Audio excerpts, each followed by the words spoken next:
Então, vamos lá. Então, eu estruturei a aula nos seguintes tópicos, né?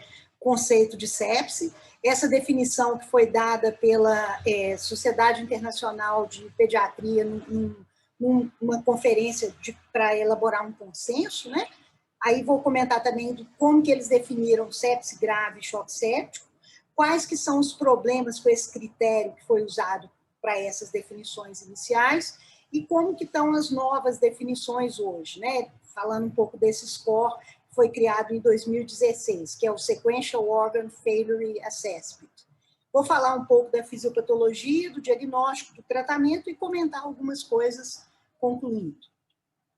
Bom, então, basicamente, né, a sepse ela vai ser conceituada como uma falência multiorgânica, potencialmente fatal, que ela é consequente a uma resposta desregulada do organismo a um processo infeccioso, né? Então, isso que seria o conceito de sepse, quer dizer, você tem uma resposta inadequada a um processo infeccioso e, consequentemente, evolui para uma falência de diferentes órgãos.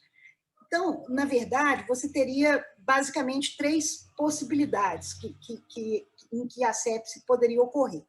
Poderia ser um paciente que apresenta uma manifestação exagerada e incontrolada de atividade pró-inflamatória. Aí esse paciente vai ter uma apresentação clínica florida e intensa, quer dizer, vai ter uma febre alta, vai ter calafrio, vai estar muito prostrado, né? Então vai ter um quadro bem evidente. Mas também poderia ser um paciente que tem uma manifestação mais frustra, quer dizer, não tem tanta febre, não tem uma clínica tão exuberante, porque ele tem uma resposta inflamatória reduzida, né? Por exemplo, um paciente imunossuprimido, um paciente que está recebendo uma quimioterapia, aí ele pode ter um quadro séptico, né? Quer dizer, pode ter uma infecção grave, com uma resposta ruim, com chance de letalidade, mas sem ter uma clínica tão evidente. E pode acontecer também um fenômeno que a gente chama de imunoparalisia, onde a apresentação clínica ela pode ser silenciosa ou insidiosa. Por que ocorre a imunoparalisia, né? Nós vamos discutir isso um pouquinho mais na fisiopatologia. Mas é porque muitas vezes você tem uma liberação de mediadores inflamatórios, mas tem uma resposta compensatória de moléculas anti-inflamatórias. E quando essa liberação aumentada de moléculas anti-inflamatórias acontece, você pode ter o sistema imune todo inibido, como se fosse um paciente imunossuprimido e, consequentemente, não ter uma resposta sistêmica tão adequada e ter uma evolução ruim, né? Então, a gente pode ter esses três cenários aí nessas situações, né? Lembrando que o primeiro cenário é o mais comum da gente encontrar em criança, né? Essa resposta inflamatória descontrolada, exagerada, exacerbada. Bom, essa International Pediatric Society consensos, né? Esse consenso dessa sociedade internacional elaborou em 2005 esses critérios aqui. Então, a definição para eles de sepse é quando você tem uma infecção suspeita ou comprovada, causada por qualquer patógeno, tá? Quer dizer, qualquer micro-organismo, ou então uma síndrome clínica com alta probabilidade de ter uma infecção associada, e nessa síndrome clínica você tem que ter pelo menos duas dessas manifestações que a gente comentou aqui, sendo que é obrigatória a presença de anormalidade na temperatura, hipertermia, né, febre ou hipotermia, e também uma anormalidade na contagem de leucócitos. Então, essas duas têm que entrar. O que pode variar são essas outras aqui, que você pode ter taquicardia ou bradicardia, e você pode ter uma taquipneia não explicada, né, que não está relacionada a nenhuma doença de base. Então, você teria que ter duas dessas manifestações, sendo que a presença de febre ou hipotermia e alteração de leucócito, que pode ser uma leucopenia ou uma leucocitose, vai estar presente também. Então, isso foi esse critério de 2005 para definir sepse. Aí, essa mesma sociedade definiu dois outros conceitos, né? Que é o de sepse grave, tá? Que é o paciente que tem uma sepse, pelos critérios que a gente mencionou acima, mas além dele ter esse quadro de febre, taquicardia, taquipneia, leucocitose, que é o mais comum, ele também vai ter alguma disfunção orgânica. Tá? Então, ele pode ter, ou, por exemplo, um desconforto respiratório, ou então alteração cardiocirculatória, né? Um pulso fino, um tempo de reenchimento capilar alterado. Né? Então, aí você já teria um paciente evoluindo de uma sepse para uma sepse grave e no estágio mais avançado para o chamado choque séptico. Né? Então, o choque séptico é a sepse com uma falência circulatória aguda que vai ser basicamente caracterizada pela hipotensão. Tá? Então, na sepse grave, o paciente já começa a ter taquicardia, pulso fino, alteração do tempo de reenchimento capilar, mas no choque séptico ele fica hipotenso, quer dizer, a pressão arterial fica abaixo de 2 desvios padrão para a faixa etária. Né? Então, ele fica com uma hipotensão. Tá? Então, aí você caracteriza o paciente com choque séptico. Né? Então, ele tem um processo infeccioso que evoluiu para uma disfunção circulatória tão grave que fez com que ele evoluísse para uma hipotensão e, consequentemente, com todas as consequências de uma hipotensão, que seria uma redução, né, do aporte de sangue para diferentes órgãos e tudo.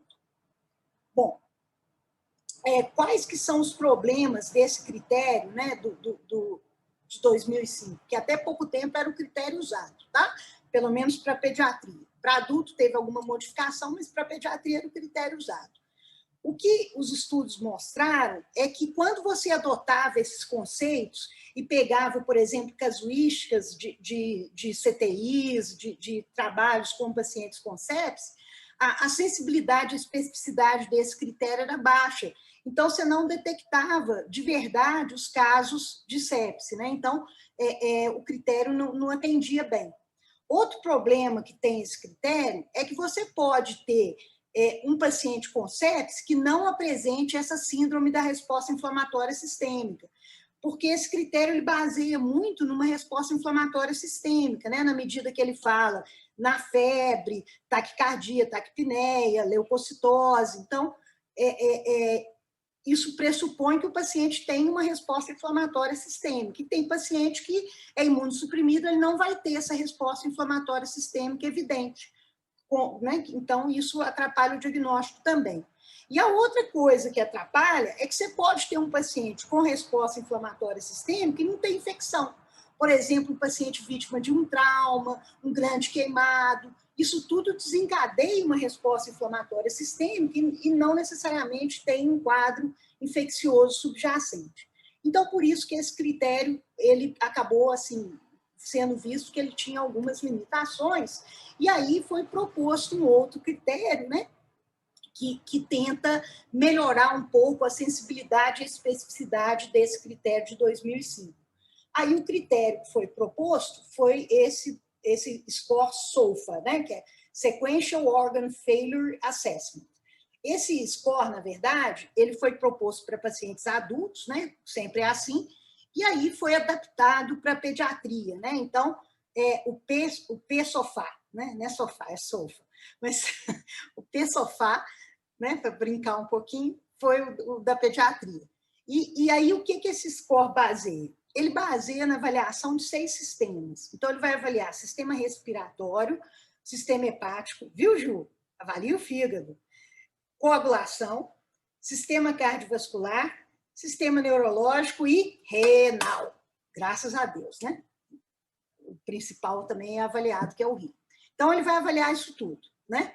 E aí ele vai atribuir pontos de acordo com o acometimento em cada um desses sistemas. Eu vou mostrar para vocês o esqueminha como é que é.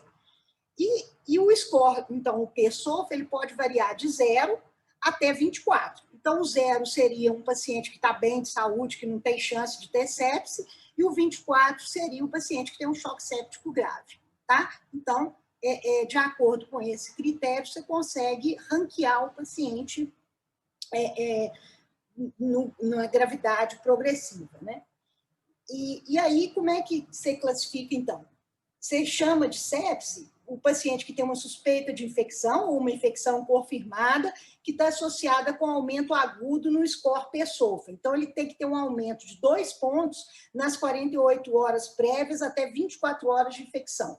Então, o que acontece? Ele chega, por exemplo, num pronto atendimento, ele vai ter, por exemplo, esse score SOFA valendo 2 pontos. Se ele dobrou, né, nas próximas horas para 4 pontos, você suspeita que ele está evoluindo para uma sepse. Quer dizer, ele está agravando a condição clínica dele. E o choque séptico vão ser os mesmos critérios citados acima, né, numa criança, mas essa criança está precisando de receber drogas vasoativas e tem um aumento do lactato sérico, tá? Então, um lactato sérico maior que 2 miligramas por decilitro. Por que isso, né? Porque o aumento do lactato sérico reflete uma condição de metabolismo anaeróbico. E essa condição de metabolismo anaeróbico está muitas vezes relacionada a uma hipoperfusão dos órgãos. Então, quando você tem uma sepse evoluindo para choque séptico, para hipotensão, a perfusão dos órgãos reduz. Se a perfusão dos órgãos reduz, a oxigenação deles também vai reduzir. Consequentemente, esses órgãos vão ter que produzir energia sem oxigênio, então vão entrar em metabolismo anaeróbico, então vão produzir ácido lático, por isso que o lactato aumenta, tá? Então, só para vocês entenderem aí por que o lactato é usado nesse critério, né, de avaliação. Aí, gente, esse aqui é uma tabelinha, né, desse score, tá? Então, você pega cada órgão e sistema, então está aqui hepático, renal, neurológico, coagulação, cardiovascular e pulmonar. E aqui, como que você avalia, né? Então, no hepático aqui, eles usam como parâmetro a bilirrubina, tá? Então, você dosaria a bilirrubina do paciente, se a bilirrubina estiver normal, ele ganha 0. Na medida que essa bilirrubina aumenta, quer dizer, o fígado está com algum problema, ele vai ganhando mais pontos, por causa dessa falência hepática progressiva. No caso do rim, obviamente, vai avaliar a creatinina, que são valores para adulto, tá, gente? Só por isso que está menor que 1,2, né? Você tem um score adaptado para criança, né? Mas o fato é que, na medida que a creatinina vai aumentando e o paciente que precisa de diálise, ele ganha a pontuação máxima. O neurológico, você vai avaliar o grau de encefalopatia do paciente, quer dizer, na medida que ele está com mais confusão mental, mais alterado, ele vai ganhando mais pontos. Né? No caso de criança, usa a escala de Glasgow, tá? Para avaliar o neurológico. A coagulação, aqui está avaliado o RNI, né? Então, na medida que o RNI vai se elevando, quer dizer, altera o RNI, né? O paciente vai ganhando mais pontos, e se ele tem um RNI alterado e plaquetas reduzidas, menor que 20 mil, aí ele ganha a nota máxima nesse score. O cardiovascular vai basear na pressão arterial média, aí vai ter que olhar os valores para a criança também, né? Mas, de toda maneira, na medida que a pressão arterial média cai, ele vai ganhando pontos, e quando ele precisa de medicamentos para manter uma pressão normal, ele vai... Quanto mais medicamento ele precisa para isso, mais ponto ele vai ganhar nesse score. E o pulmonar, ele relaciona a pressão arterial de O2, que você mede na gasometria, né, com a fração inspirada de O2, o tanto de O2 que você está oferecendo para o paciente. Então, se você tem um paciente que, para que ele tenha uma PaO2 boa, você precisa de fornecer muito oxigênio, ele vai alterando esse percentual, né? Então, por exemplo, ar ambiente, né? Vamos imaginar que eu tenho uma PaO2 ótima, né? Eu não devo tê-la tão boa, mas vamos imaginar, por exemplo, o Júlio, né? O Júlio, assim, um pouco atleta. Não, Gui? Tá. Então, engana bem, hein? O Thiago, né? Ou o Pedro, não sei. Aí vai medir, os meninos têm 100 de PaO2. Fração de inspirado de oxigênio ar ambiente, 0,21. Então, quando você divide 100 por 0,21, você vai ter um número grandão. É esse número grandão que deve ser maior que 400. Dos meninos vai ser, né? Beleza. Na medida que esse número altera, aí você vai tendo pontuação, né? Quer dizer, você precisa dar um oxigênio a 100% para conseguir alguma PaO2. Aí você já está nesse estágio mais avançado, tá? Então, nada mais é do que essa continha aí que você faz, e isso em relação à pressão de oxigênio e também em relação à saturação de oxigênio, né? Então, você faz a continha com os dois parâmetros em relação à oferta de oxigênio que você está dando para o paciente, tá? Prof. Prof, algumas dúvidas. Claro, Gui. Primeiro, lá no pulmonar, eu vou entubar um paciente mais ou menos com 150, né? Você fala... Da relação. Ah, sim, sim. Uhum. Depende também de se ele tem esforço, né, Gui? Às vezes ele tem um esforço importante, né? Você não espera, às vezes, ele deteriorar, né? Então, vai depender um pouquinho de outros critérios clínicos também. Mas sim. Tá. E outra coisa, sobre o lactato. Sim. No geral, se eu tenho sepsis, eu vou ter uma acidose leve, no mínimo, né? Sim, provavelmente sim. E aí, tipo assim, o lactato não me importa? Não, importa sim, porque o lactato ele vai te falar de uma gravidade maior, né? Quer dizer, se você tem uma sepse que está subindo o lactato, significa que você está tendo uma hipoperfusão orgânica importante. O seu metabolismo está muito mais anaeróbico, a oferta de oxigênio está ruim. Então, importa sim. Ele fala a favor de uma gravidade maior, né?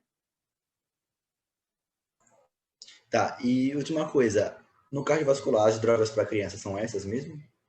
São parecidas. A gente vai falar das drogas para criança. Eu vou falar do tratamento. Mudou um pouquinho. Para criança, a gente quase não está usando mais dopamina. Enfim, nós vamos comentar. Tá, obrigado. De nada. Bom, aqui, gente, eu coloquei, então, o critério para criança, tá? Que é um pouquinho diferente do critério para adulto, né?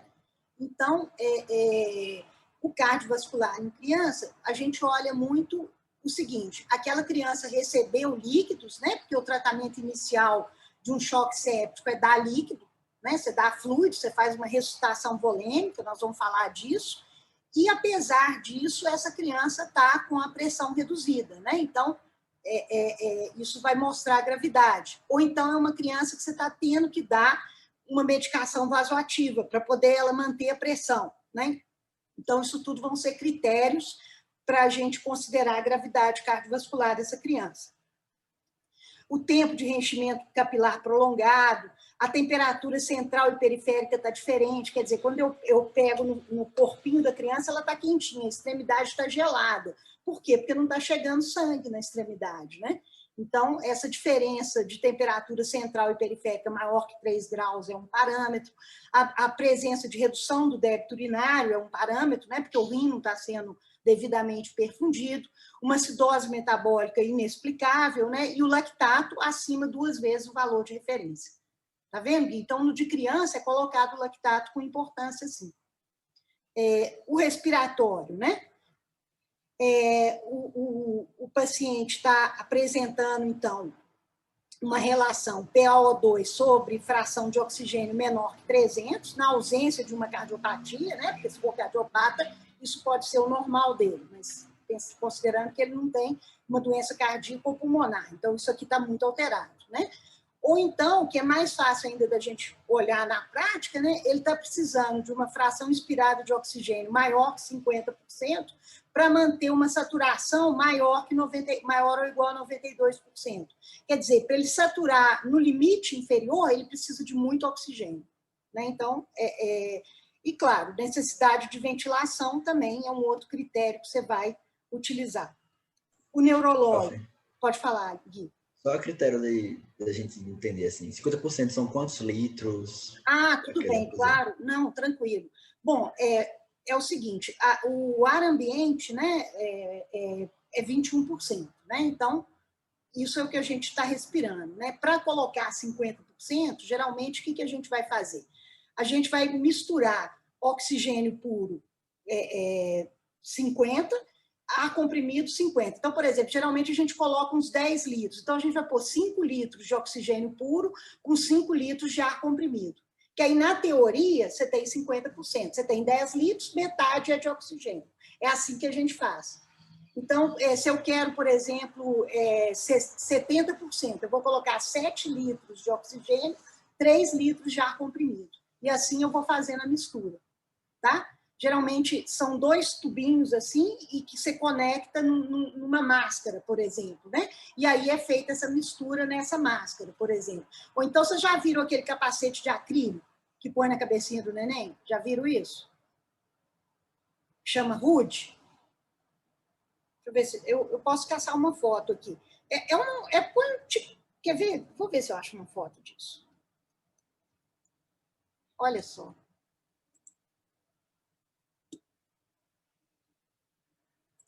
Deixa eu ver aqui. Hood. Vamos ver se tem uma foto de um hood aqui. Nossa! É um capuz, só que não é esse hood aqui, não. Meu Deus. Peraí, hood para oxigenação.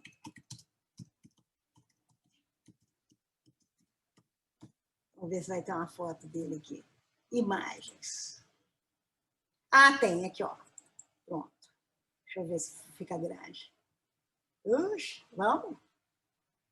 Ó, tá vendendo. Tá vendo? É um capacete de acrílico. Vou colocar maior aqui. É um capacete de acrílico. Aqui você coloca o cano com a mistura gasosa. Aí o neném fica dentro desse capacete aqui, respirando aquela mistura gasosa. Para neném é o jeito que a gente mais usa. Meu Deus, tadinho do neném. Carinho, hein? O que foi, Cacau? Pegar um galão de água, não? Tadinho do neném? Mas o que tem? Meu Deus, olha isso. Dá agonia de ver, Ana. Meu Deus. Dá não, o neném fica bonzinho. Fechadinho. Fica assim. Dá agonia, não. É bom. Bom, esse é o Rude, tá? Então, esse... Não é carinho mesmo. Alguém falou que é carinho, realmente. Dá para pegar um galãozinho de água, não dá não? 20 litros assim, improvisar? Uai, dá, né? Dá. Mas vai ficar muito bonito, não. Mas dá. Dá sim, Júlio. Você está pretendendo ir para onde? Vem rural, vem rural. Recursos, né? Vai rural, vem comigo. Bem rural. Bom, mas enfim, aí... Prof. Pode falar, Gui. E aí, na minha conta, 50%, se eu botar 5 litros, entra 0,5 embaixo. Uhum. Tá. Então, entra 0,5 embaixo, exatamente, naquela sua conta. Perfeito. Entendi o que você perguntou. Maravilha. Então, é isso. Você vai oxigenar dessa maneira, pode ser numa máscara, né? Máscara eu sei que vocês já viram, e pode ser, quando é neném, a gente usa muito esse tal desse Rude aí, que vocês acharam estranho. Mas tá bem. Isso a respiratório. O neurológico. Você usa a escala de Coma de Glasgow, né? Essa escala de Coma de Glasgow, se a gente tem uma perda, né, de consciência, então, menor ou igual a 11, você já começa a considerar que está alterado, né? Que o menino já está prostrado, já não responde a comandos, né? Já está com um nível de consciência alterado. Ou então uma alteração aguda do nível de consciência com queda maior ou igual a 3 do nível, né, do nível que ele estava, né? Então, você pode também verificar dessa maneira. A hepática, né, vai ser o aumento de bilirrubina, tá? Aqui, no caso, considera a bilirrubina total maior ou igual a 4, ou então uma relação ALT-TGP maior que duas vezes maior que o limite para a idade, né? Então, alteração ou de enzima hepática ou de bilirrubina. No renal, vai ser a alteração da creatinina, então uma creatinina maior que 2 vezes o limite superior da idade, ou então um aumento da creatinina de 2 vezes em relação ao basal. E o hematológico vai ser plaqueta abaixo de 80 mil, ou então uma redução de 50% no número de plaquetas em relação ao maior valor registrado nos últimos 3 dias. Então, vamos supor, o neném nasceu. O menino chegou com 200 mil plaquetas, aí você mede de novo, está com 100 mil. Então, caiu pela metade. Então, isso já é um fator de gravidade. Ou então uma alteração significativa do RNI, o RNI acima de 2. Então, esses aqui são os critérios pediátricos, né? Eu coloquei os de adultos e de criança, para vocês terem os dois, né? Porque eu não sei quem vai ser médico de criança e quem vai ser médico de adulto, né? E médico de criança tem que saber um pouco de adulto, que a criança cresce. Eu penso isso. Então, pronto, acabou. Ai, ai. Então, gente, baseado, né, nessa classificação atual, antigamente eu mostrei a classificação antiga, que era sepse, sepse grave, choque séptico. A classificação atual agora é o seguinte: infecção sem disfunção, você chama de sepse. Sepse grave, agora chama sepse. E o choque séptico continua chamando choque séptico. Então, o que você vai ter em cada um desses critérios? Infecção suspeita ou confirmada, sem disfunção orgânica, de forma independente da presença de sinais de síndrome de resposta inflamatória sistêmica. Então, você pode ter ou não sinais de síndrome de resposta inflamatória sistêmica, né? Então, isso vai ser a sepse, né? Uma infecção sem disfunção. A infecção sem disfunção. Aí a sepse, infecção suspeita ou confirmada com disfunção orgânica, tá? Então, tem que ter disfunção de um órgão, independente de ter ou não sinais de resposta inflamatória sistêmica. E o choque séptico é uma sepse que evoluiu com redução da pressão arterial, né? Essa redução da pressão arterial não foi corrigida com reposição volêmica, e aí esse paciente começa a ter uma disfunção orgânica de forma independente de alteração do lactato. Então, pode ter um choque séptico sem lactato alto? Pode, desde que o paciente esteja hipotenso e não responda ao volume, tá? Então, esse que é o conceito que está sendo mais utilizado. A ideia desse conceito é você detectar precocemente os casos de sepse e choque séptico. Por quê? Porque o prognóstico melhora muito se você tratar mais rapidamente, tá? Bom, em termos de fisiopatologia, né, então, a gente teria 3 mecanismos principais, que eu tinha falado até no início da aula, né? O primeiro seria de uma resposta inflamatória exacerbada, né? Então, um mecanismo pró-inflamatório, que costuma ser o mais comum. Uma falha nos mecanismos anti-inflamatórios de compensação, então, essa inflamação come solta, ou então, uma resposta anti-inflamatória muito intensa, que leva a uma imunoparalisia. Quer dizer, o sistema imune não consegue reagir a nada, nem a bactéria, nem a coisa alguma, e aí a pessoa está toda vulnerável, né? Toda imunossuprimida. Então, você pode ter excesso de inflamação ou falta completa de inflamação. Então, você tem que ter uma inflamação no ponto bom. Se ela estiver desregulada, você pode evoluir mal, tanto, né, de um jeito quanto de outro. E as 3 fases que aconteceriam, né, nesse processo, a primeira fase seria de liberação de toxinas da bactéria, a segunda fase seria liberação de mediadores, né, mediadores dessa resposta inflamatória e anti-inflamatória, e no final o efeito exacerbado dos mediadores, que pode ser tanto dos mediadores pró-inflamatórios muito agindo e detonando, quanto dos mediadores anti-inflamatórios impedindo qualquer tipo de defesa do organismo. Então, tanto uma coisa quanto outra vai ser ruim, vai trazer consequências ruins. Então, aqui, né, mostrando a bactéria gram-negativa, né, geralmente o exemplo que a gente dá mais de sepse é com bactéria, que as bactérias são os principais agentes, mas pode ser fungo, pode ser parasita, pode ser um monte de coisa, né? Pode ser vírus, né? Tudo isso pode causar sepse, mas mais comum é bactéria. Então, na bactéria gram-negativo, o lipopolissacárido de membrana seria o agente, né, que mais vai estimular o sistema imune, né? Aí esse lipopolissacárido de membrana vai ser reconhecido por macrófagos e esses macrófagos vão liberar mediadores inflamatórios. Se for numa medida boa, vai destruir essa bactéria e vai ficar tudo bem. Se não for adequada essa resposta, as coisas podem complicar. No caso da bactéria gram-negativa, né, vai ser reconhecido por receptor Toll-like 4.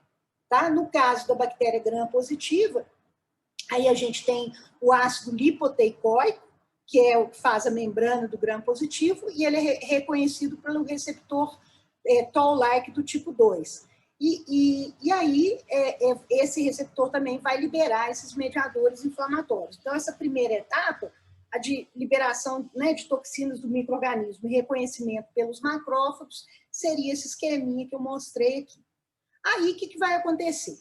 Aí, o que vai acontecer é que essa bactéria pode desencadear uma resposta imune muito exacerbada, né? Então, o que vai acontecer? Antígenos, né, dessa bactéria vão estimular linfócitos T esses linfócitos T vão liberar interleucina 2 e interferon gama. A interleucina 2 vai estimular mais macrófagos, vai recrutar, né, macrófagos que vão, por sua vez, liberar interleucina 1 e fator de necrose tumoral. E o interferon gama, por sua vez, vai recrutar células endoteliais que vão liberar óxido nítrico. Então, essas substâncias aqui, o fator de necrose tumoral, óxido nítrico, interleucina 1, se estiver liberando em quantidade muito grande, podem levar a uma resposta inflamatória muito exacerbada. Né? Por exemplo, o óxido nítrico leva a uma vasodilatação, pode levar a hipotensão, aos capilares não responderem mais às substâncias vasoconstrictoras, né? Então, isso tudo, quando muito excessivo, pode levar ao quadro característico de um choque séptico, né? Então, é importante a gente ter essa noção que isso pode acontecer.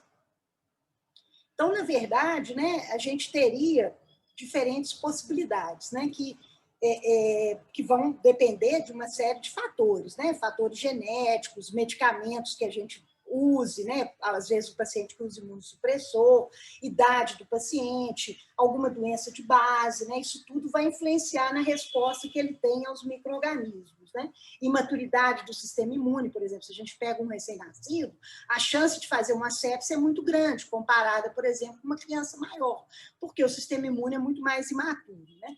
Então, a gente tem uma fase inicial onde a gente tem a bactéria, né? Essa bactéria, então, ela pode ser destruída por essa resposta imune, né? E, consequentemente, você vai reduzir a carga da bactéria, diminuir o nível de citocina, porque não precisa mais, você já destruiu a bactéria, não vai ter síndrome de resposta inflamatória sistêmica, vai sobreviver. Então, isso vai ser lindo, vai ser ótimo. Mas você pode ter também uma situação, por algum fator de imaturidade ou sistema imune alterado, ou alguma doença de base que comprometa isso, você vai ter uma resposta inadequada das citocinas, então você não vai matar essa bactéria, você vai continuar com uma carga bacteriana alta, você vai aumentar a carga de citocinas, que podem ser tanto as citocinas que levam à resposta inflamatória, quanto as que controlam a inflamação, as anti-inflamatórias. Pode estar exacerbado tanto as inflamatórias quanto as anti-inflamatórias. Qualquer que seja a situação, se isso está muito exacerbado, a bactéria não foi destruída, você vai morrer, né? Você não, a pessoa hipotética aqui, né? Então, esse seria o fator, né? Você pode ter um cenário ou outro, né? Então, esse é o modelo teórico que a gente poderia ter no caso da sepse. Então, é tanto uma resposta inflamatória exacerbada ou uma resposta compensatória anti-inflamatória exacerbada. Os dois podem ser ruins. Você tem que ter a coisa na medida certa, que é essa figurinha de cima, né? Então, aí dá para entender. Então, aqui, né, eu coloquei essa tabela desse artigo que fala, né, quais que seriam os mediadores inflamatórios, né, tem um monte aqui, e quais que seriam os mediadores anti-inflamatórios, né? Então, você tem que ter um equilíbrio bom entre ambos para ter uma resposta adequada. O predomínio excessivo de um sobre o outro vai levar a uma resposta ou inflamatória exagerada ou anti-inflamatória imunossupressora exagerada, né? Então, as duas coisas serão ruins. Bom, vocês querem perguntar alguma coisa? Não? Então tá bom. Vamos para o diagnóstico. Oi? Eu só não sei, será que você pode explicar de novo? Eu não entendi direito. Quando o mecanismo é por excesso de anti-inflamatório, o quadro vai ser parecido? O quadro vai ser grave também, Ju, não clinicamente. Clinicamente, o quadro não vai ter aqueles sinais, sintomas floridos da inflamação, mas vai ter um quadro de imunossupressão. A bactéria continua agredindo, invadindo, né?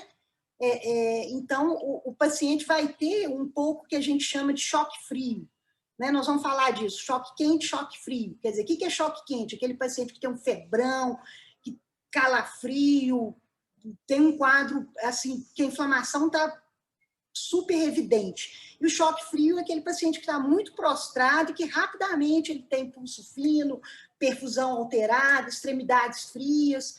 É um paciente que não inflama direito, quer dizer, se ele não inflama, ele não destrói a bactéria. ele tem o que a gente chama da imunoparalisia, entendeu? Então, você pode ter os dois cenários, e os dois vão pro saco, morrer. Entendi. Entendeu? Tá? Ok. Mas nós vamos falar do diagnóstico, acho que vai clareando devagarzinho. Ó, então, sinais de alerta, né, que a gente deve ter, né, uma criança que a gente suspeita de sepse grave ou choque séptico. Então, por exemplo, a criança tem uma taquicardia inapropriada ou uma bradicardia, né, você já assusta. Uma taquipneia que não tem uma explicação, alteração da perfusão, né, então, ou o tempo de reenchimento está muito lento, que é o choque frio, né, então você aperta que custa vir a encher o dedinho, né? Geralmente é 2 segundos, 1 segundo, né? Ou então é aquele menino que está até vermelhão, igual uma brasa, de tão inflamado, pegando fogo, né? As duas coisas são... É porque vocês nunca viram, parece que pega fogo mesmo. Você olha e fala, opa, esse menino vai explodir. Entrando em erupção, deixa eu dar meu jeito, deixa eu diminuir essa lava. É essa sensação que dá. Então, as duas coisas são alteradas, né? Alteração do estado mental, então a criança fica agitada, inquieta, ou então meio comatosa, meio letárgica, então o estado mental tá mudado, né? Pulsos periféricos diminuídos em comparação com os pulsos centrais, né? Você não sente, às vezes, o pulso periférico. Extremidades frias ou livedo, eu vou mostrar uma foto do que é livedo, para vocês verem. Diurese diminuída, hipotensão. Mas uma coisa que a gente tem que lembrar é que hipotensão é um sinal tardio. Se eu esperar o menino ficar hipotenso, ele está muito grave. Então, é importante que eu detecte esses outros sinais antes e já comece a fazer ressuscitação volumétrica antes dele ficar hipotenso. Porque na hora que ele ficou hipotenso, o trem já está feio do meu lado. Eu já vou ter que entrar com remédio, o trem já está ficando... A vaca está indo para o brejo, né? Aqui é o livedo reticular, tá vendo? Umas áreas brancas entremeadas com umas áreas vermelhinhas.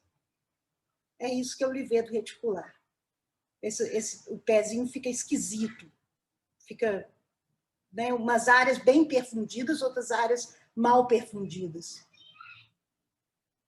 Mas qual que é No sinal do a pé? explicação disso?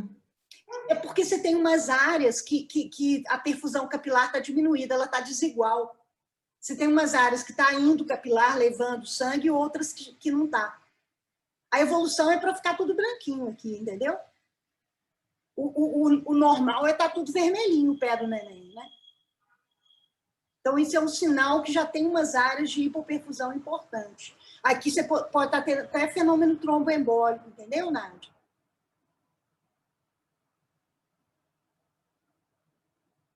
É comum ver isso em neném. Por isso que eu quis pôr a foto. Mas normalmente é no pé, prof? Mãozinha também. Mãozinha dá para ver, mas no pé dá para ver mais. No pé dá para ver mais. Bom, então, você vai vendo esses sinais. Uma coisa que é muito importante, assim, que a gente, na prática, eu acho que vale muito a pena, é ir avaliando o paciente de tempos em tempos e anotando os parâmetros, porque aí você tem uma ideia se ele está piorando ou se ele está melhorando em relação aos tratamentos que você está fazendo, né? Então, assim, geralmente todo lugar tem uma folha de choque, né? Uma folha para você anotar os dados vitais, para você colocar direitinho cada passo que você está fazendo e como que é a resposta do paciente, né? Então, nessas coisas, você vai colocar como é que está a saturação, como é que está a frequência cardíaca, frequência respiratória, pressão arterial, a temperatura, amplitude de pulso, nível de consciência, diurese. Então, todos esses quadros clínicos, aqui, esses sinais e sintomas clínicos, você pode fazer uma tabelinha organizada onde você vai vendo cada evolução. Né? Então, isso ajuda muito, porque aí você vai tendo uma ideia, olha, o meu paciente está respondendo ao volume que eu estou dando para ele, a taquicardia diminuiu, o pulso já está mais cheio, o tempo de reenchimento está normalizando, aí você consegue ter esses parâmetros, sabe? Então, é bem importante essa folha de choque, que a gente chama. Bom, E aí essa avaliação, né, inicial é importante para a gente classificar o paciente. Ah, não, é um paciente que está séptico, mas ele ainda tem a pressão boa, os parâmetros ainda estão estáveis, ou então, não, é um paciente que já está em choque séptico, aí eu vou classificar de acordo, né? E claro que a necessidade de eu tratar mais vigorosamente vai depender da gravidade.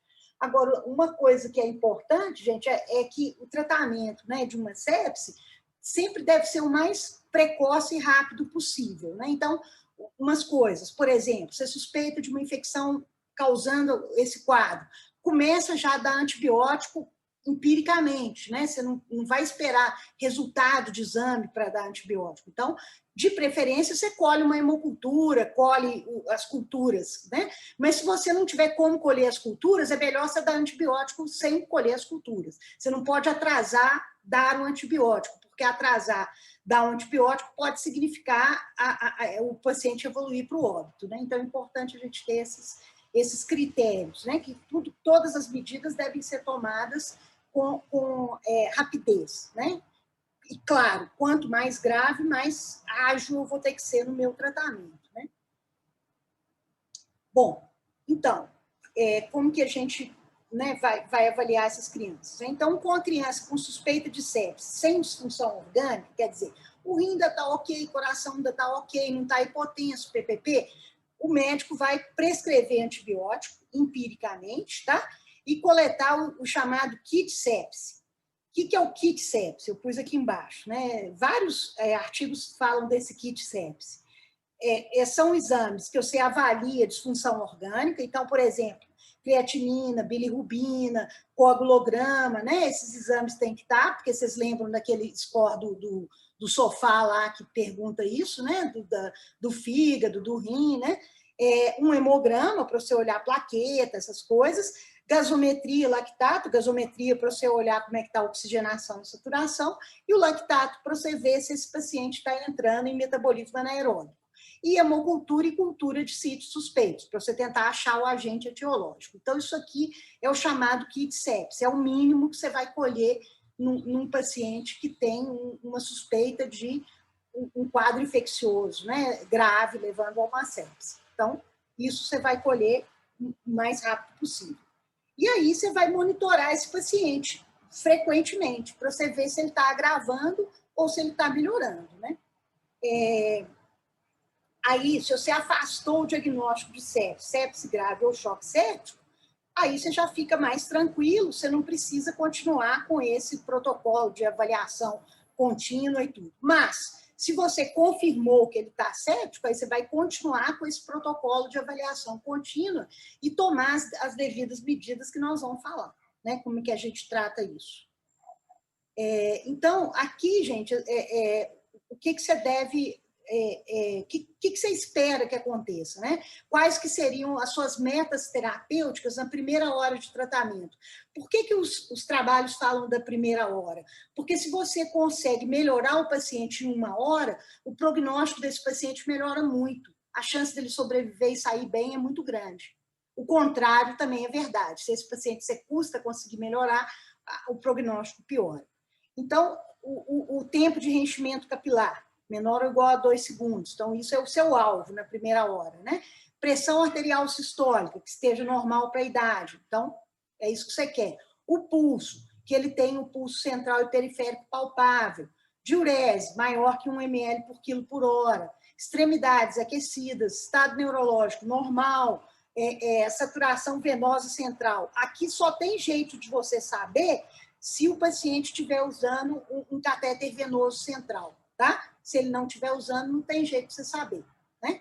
Então, se pegar uma veia central, por exemplo, funcionou a jugular e jogou um catéter lá, né, para dentro da veia cava superior. Aí, se você colher o sangue dessa veia central, quer dizer, o sangue da veia cava superior, a saturação de oxigênio do sangue venoso tem que estar maior que 70%, tá? Índice cardíaco, aqui também só tem jeito de você saber se o paciente estiver com monitoração invasiva, ou se você fizer um ecocardiograma. E tem jeito também da gente saber a fração de ejeção. Então, esses que colocou aqui com asterisco é porque tem que estar com o paciente com monitoração invasiva, mas os outros não. Os outros são dados clínicos muito simples de você obter na beira do leito, tá?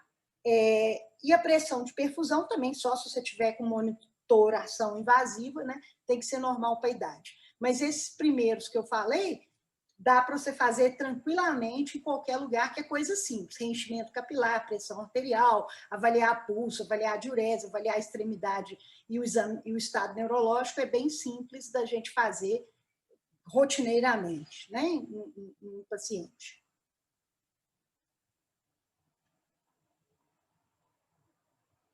Bom, então, como que a gente vai monitorar esse paciente, né? Vamos começar o tratamento aí. Então, primeira coisa, a gente vai ter que monitorar o oxigênio, né? Então, a gente vai colocar um oxímetro para olhar a saturação desse paciente continuamente. A gente deve monitorá-lo com eletro, porque é um paciente que pode ter alterações de ritmo cardíaco, a gente quer ver se ele está taquicárdico ou bradicárdico, então é importante a gente monitorar com eletro. A gente monitorar a pressão arterial, né, que pode ser um monitor de pressão não invasivo, aqueles monitores que você põe o manguito e o aparelho insufla de vez em quando e mostra a pressão, né? Monitorar a temperatura, o débito urinário, glicemia, e recomenda-se também monitorar o cálcio, né? Porque o paciente pode ter alterações de cálcio, de outros íons também, né? Então, é legal. A oxigenação. O que é recomendado? Que o paciente tenha uma saturação maior que 92%, quer dizer, você vai oxigená-lo o suficiente para ele saturar mais que isso, e se ele não estiver saturando bem, pensar em intubar precocemente, não esperar ele deteriorar para você intubar, não esperar ele ficar super cansado, né? Então, por que intubar precocemente? O que os trabalhos mostram é que se você poupar o esforço do paciente intubando e oxigenando melhor, ele pode recuperar mais rápido a função cardiocirculatória, né? Então, a gente tenta melhorar ao máximo essa oxigenação e intuba se o paciente não estiver dando conta, ou se ele estiver esforçando muito para dar conta disso, tá? Sobre acesso venoso, né? O que é preferível, se você conseguir ter 2 acessos periféricos? Por quê? Porque num acesso você vai dar os fluidos, você precisa hidratar esse paciente, nós vamos falar como. E no outro acesso você vai dar, às vezes, drogas vasoativas, que às vezes só líquido não é suficiente. E aí 2 acessos podem te ajudar. Outra opção que tem, que eu não sei se vocês já ouviram falar, é do acesso intraósseo. Vocês já ouviram falar disso? Não?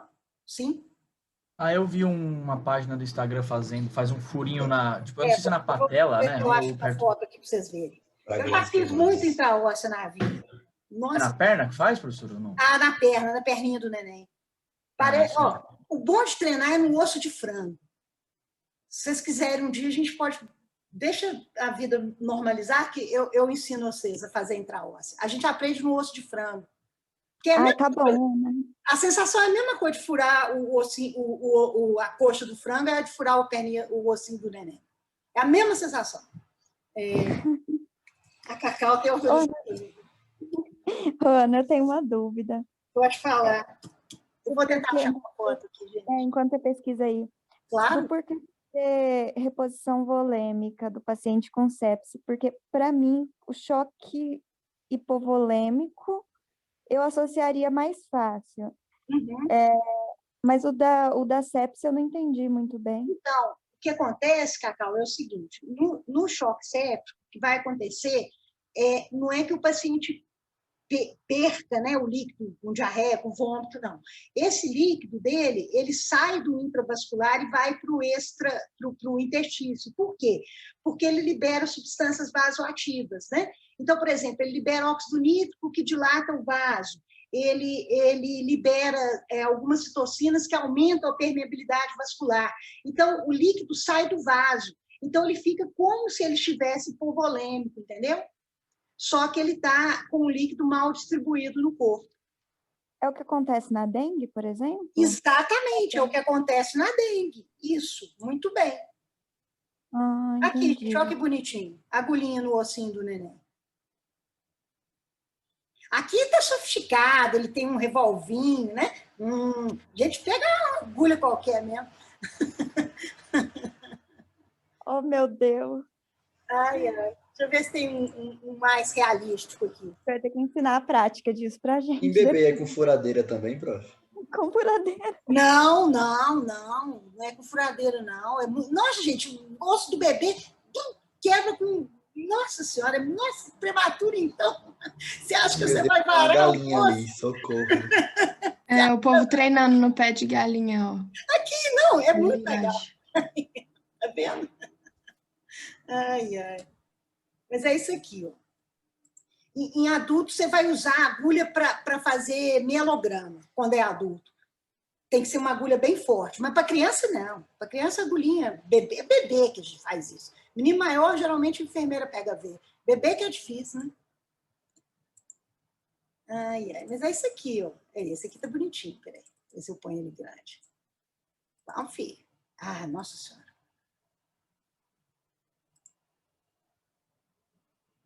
Ah, não cresce, não. Bom, mas é isso, gente. Mas aí é melhor a gente mostrar um dia. O melhor lugar é na tíbia. Tá? O melhor lugar da gente fazer é na tíbia. Assim, um pouco... Aqui, igual tá mostrando... Essa figura é bonita. Ai, aqui. Abrir em nova janela. Vamos ver. Vamos ver. Ah, agora mostrou. Tá vendo? Você faz nessa região aqui, ó.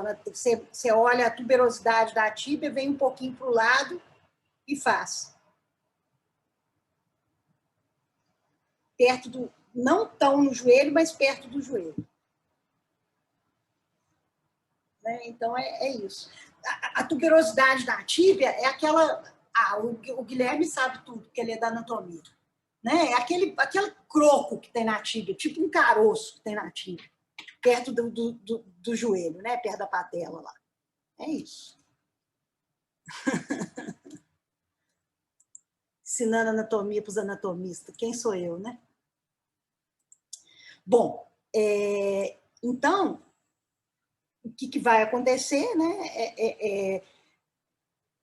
Entubou, fez intraóssea, ou não entubou, deu oxigênio, fez intraósseo, pegou acesso periférico, colhe aqueles exames que eu falei, né, do kit sepsis, aqueles exames minimamente necessários, né, gasometria, lactato, hemograma, creatinina, bilirrubina, coagulograma, culturas para ver se acha bactéria ou agente infeccioso, né, e às vezes a gente colhe outros exames, por exemplo, ureia, troponina, sódio, potássio, TGO, TGP, proteína C reativa, procalcitonina, são outros exames que você pode colher. Mas esses aqui, do kit sepsis, é o mínimo necessário para você ter aquela avaliação dos órgãos, né, da disfunção dos órgãos. E aí, você começa já o antimicrobiano, de amplo espectro, tá? Quer dizer, você vai, se você suspeita, por exemplo, uma bactéria gram-negativa, você vai dar um antibiótico que pegue bastante bem bactérias gram-negativas, sempre na veia, né? E o ideal é que você comece o mais rápido possível esse antibiótico. Então, você vai adequar esse antibiótico ao foco que você suspeita. Ah, eu acho que é uma pneumonia gram-positiva, você vai dar um antibiótico adequado, né? Então, por exemplo, uma vancomicina. Se for um gram-negativo, você vai dar uma cefalosporina de 4ª geração. Aí vai depender do que você está suspeitando de foco, né? E o mais rápido possível. Aí vamos para a ressuscitação hemodinâmica, né? Então, a Cacau fez a pergunta, que é muito boa, quer dizer, por que a gente dá líquido? A gente dá líquido porque o intravascular desse paciente está diminuído. E se o intravascular está diminuído, a perfusão dele vai estar diminuída também. E se a perfusão está diminuída, ele vai oxigenar mal os órgãos e tecidos, né? Isso vai levar à disfunção orgânica. Outro problema que tem se esse intravascular ficar cada vez mais diminuído, ele vai ficar hipotenso, com a pressão baixa, e vai piorar mais ainda a perfusão dos órgãos e tecidos. Então, por isso que a gente faz a ressuscitação volêmica, tá? Então, geralmente, né, o que se recomenda? Você dê 40 a 60 ml por quilo ou mais nas primeiras horas. De preferência, usar Ringer ou Ringer lactato. Se não tiver, pode usar soro fisiológico, tá? O tanto, 20 ml por quilo, em 5 a 10 minutos. Quer dizer, você corre um soro livre, né? Então, por exemplo, 20 ml por quilo. Se o menino pesa 10 quilos, você vai dar 200 ml. Você vai dar 200 ml livre, para correr bem rapidinho, né? E vai repetindo isso. Né? Então, em 1 hora, você deu mais ou menos 60 ml por quilo. Deu 3 vezes esses 20 ml por quilo, né? Outra opção, se não tiver Ringer, não tiver soro fisiológico, é dar albumina humana, tá? A 5%. Só que a albumina é muito cara, né? E geralmente a gente vai ter os cristalóides. Então, a gente dá preferência aos cristalóides, né? Que são Ringer, Ringer lactato, soro fisiológico. A albumina é chamada de colóide, né? Que a gente não vai usar como primeira opção. Em criança cardiopata, às vezes a gente reduz esse volume, né? Porque pode ser que 20 ml por quilo de uma vez seja excessivo. Então, você dá 10 ml por quilo, porque a criança tem uma disfunção cardíaca que você já sabe, então você não pode dar tanto volume para ela.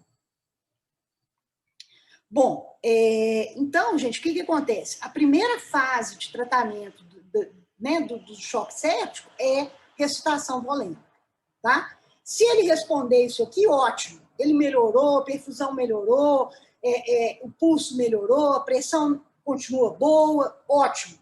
Beleza. Aí eu vou esperar o antibiótico agir, vai dar tudo certo. Se ele não responder, se ele começar, o pulso está fino, a pressão está caindo, aí a gente tem que dar algum agente que melhore o quadro desse paciente, quer dizer, que faça com que a pressão melhore, que ajude a responder, né? Quer dizer, eu vou estimular o sistema cardiovascular desse paciente para ele responder, para eu restaurar o débito cardíaco, restaurar a pressão arterial, né? Restaurar os parâmetros orgânicos desse paciente, tá? Então, a gente pode ter 2 situações.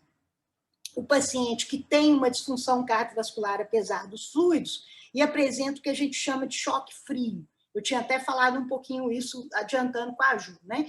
Então, o que é o choque frio? É aquele paciente que a mãozinha está gelada, o pezinho está com aqueles livedos mal perfundido, perfusão está muito lenta, o pulso está muito fino, tá? A pressão arterial desse paciente está diminuída. Isso é o choque frio. Então, esse paciente é recomendado que a gente inicie com adrenalina, tá? Essas drogas vasoativas, como é que a gente dá? A gente prepara uma solução da droga com soro glicosado ou soro fisiológico, coloca numa bomba de infusão e dá a infusão contínua.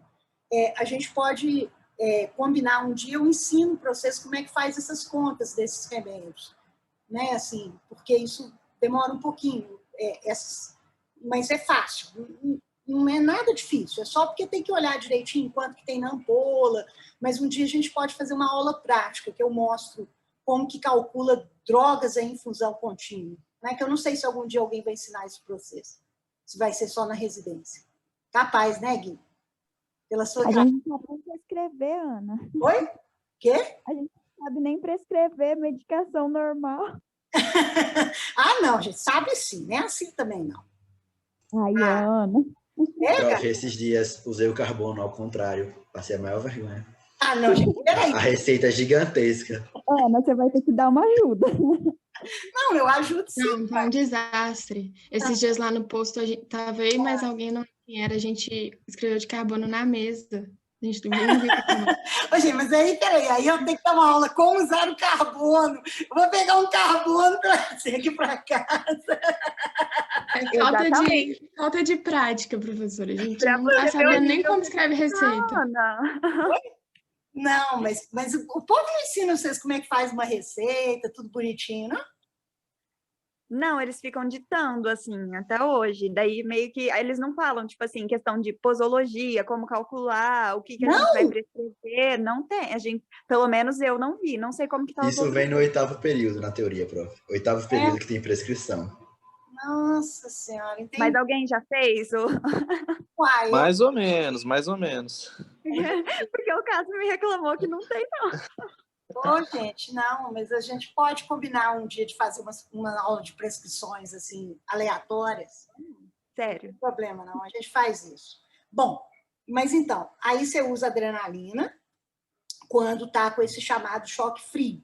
Quando a gente tem o chamado choque hiperdinâmico, que é aquele paciente que está vermelhão, que a perfusão está pegando fogo, assim, mas que a gente sabe que ele tem disfunção orgânica, né, que é uma resposta inflamatória exacerbada, aí o medicamento que a gente usa é a noradrenalina, né, essa que seria a recomendação. Como que eu reconheço esse choque hiperdinâmico ou choque quente? São alguns sinais. O primeiro é que existe uma pressão arterial divergente, quer dizer, a pressão sistólica está num patamar, a diastólica está muito mais baixa.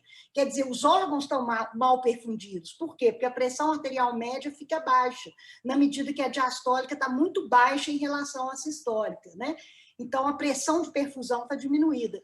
Então, quando a pressão diastólica é menor que metade da pressão sistólica, a gente suspeita desse tipo de choque. Ou então, quando existe uma diferença entre as pressões sistólica e diastólica acima de 40 milímetros de mercúrio. Quer dizer, por exemplo, o paciente tem uma pressão sistólica de 90 e a pressão diastólica dele está 40, né? Então, 90 menos 40 dá 50. 50 é maior que 40 milímetros de mercúrio. Né? Então, assim, a gente consegue verificar esse tipo de alteração. Bom, e aqui, né, esse algoritmo aqui é mais ou menos orientando o tratamento, né? Então, primeiro você vai dar aqui poissoro fisiológico, mas pode ser ringer lactato, né? Uma solução cristalóide, 40 a 60 ml por quilo. Não responde, quer dizer, não responde ao volume, aí eu vou ter duas situações. Se eu tiver hipotensão, né, eu vou avaliar a perfusão. Se eu tiver um choque frio, vou dar adrenalina. Se eu tiver um choque quente, eu vou dar noradrenalina, né? E aí vai tendo as drogas que você vai colocar a mais depois de adrenalina e noradrenalina, mas que aí realmente é uma coisa mais de terapia intensiva, né? Essas drogas de segunda linha vão ser a vasopressina, que aumenta a pressão também, né? E uma droga que melhora o débito cardíaco é a milrinona, que é um estimulante cardíaco, né? Uma droga que melhora a função do coração. Então, seriam as drogas de segunda linha, tá? E, claro, em caso muito grave, você pode precisar até de circulação extracorpórea, mas eu nunca vi usar isso em ECMO em criança com choque refratário. Muito raro precisar, né? Bom, mas aqui é só para vocês terem uma ideia, né? Claro que isso aqui é um assunto grande, esses protocolos de tratamento, mas eu acho que é importante vocês saberem pelo menos os passos. Que primeiro é ressuscitação volêmica, depois são drogas vasoativas. Choque frio é adrenalina, choque quente é noradrenalina. Tá? Então, só para vocês terem essa noção inicial, eu acho que isso aqui é uma coisa mais detalhada, que vai variar de serviço a serviço. Mas aqui é um protocolo pediátrico, né, que eu coloquei para vocês. Professora, qual a diferença delas, da adrenalina para a noradrenalina, praticamente, assim? Vamos lá. Então, o que acontece? A adrenalina, ela é mais eficiente em aumentar a pressão que a noradrenalina, tá? Mas a adrenalina, ela tem uma desvantagem em relação à nora, que a adrenalina faz vasoconstricção renal. Então, a adrenalina acaba que pode favorecer a ocorrência de uma injúria renal aguda, sabe? Mas ela é muito boa para elevar a pressão. Por outro lado, também, se você tiver a pressão baixa, você vai fazer uma injúria renal aguda. Então, você tem que medir, avaliar o paciente, né? Se você começa a dar adrenalina, ele começa a piorar a perfusão renal, às vezes você diminui a adrenalina, põe um pouco de noradrenalina, né? A noradrenalina não diminui a perfusão renal e ela não é tão potente em elevar a pressão arterial comparada à adrenalina, entendeu, Poli? Então, por isso que... Entendi, obrigada, professora. De nada, por isso que a adrenalina é preferível no choque frio, porque a pressão está lá embaixo mesmo, você não tem perfusão nenhuma, entendeu? E epinefrina é o mesmo que adrenalina.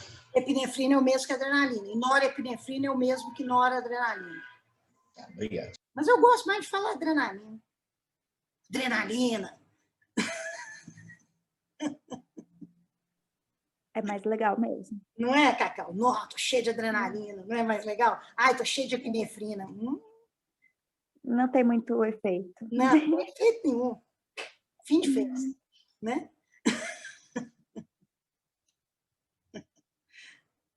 Bom, aí, gente, assim, só para a gente concluir, né? O que são mensagens que eu acho que são importantes? Detectar precocemente sepse, choque séptico, porque quanto mais rápido você detecta, mais rápido você trata, maior a chance de sobrevivência. Usar antibiótico rapidamente, de forma empírica. É preferível dar um antibiótico, eu dei a mais, depois tirar, do que não dar e o paciente morrer, tá? Então, importante. Ressuscitação volêmica com reavaliações sucessivas. Então, toda hora eu vou reavaliar meu paciente. Se ele está melhorando, eu paro a ressuscitação volêmica. Ele está piorando. Aí eu vou ter que dar um remédio para estimular a pressão ou o débito cardíaco. Aí eu vou avaliar isso tudo, tá? E choque frio, adrenalina. Choque quente, noradrenalina. Então, essas seriam as coisinhas para ficar no radar. É isso.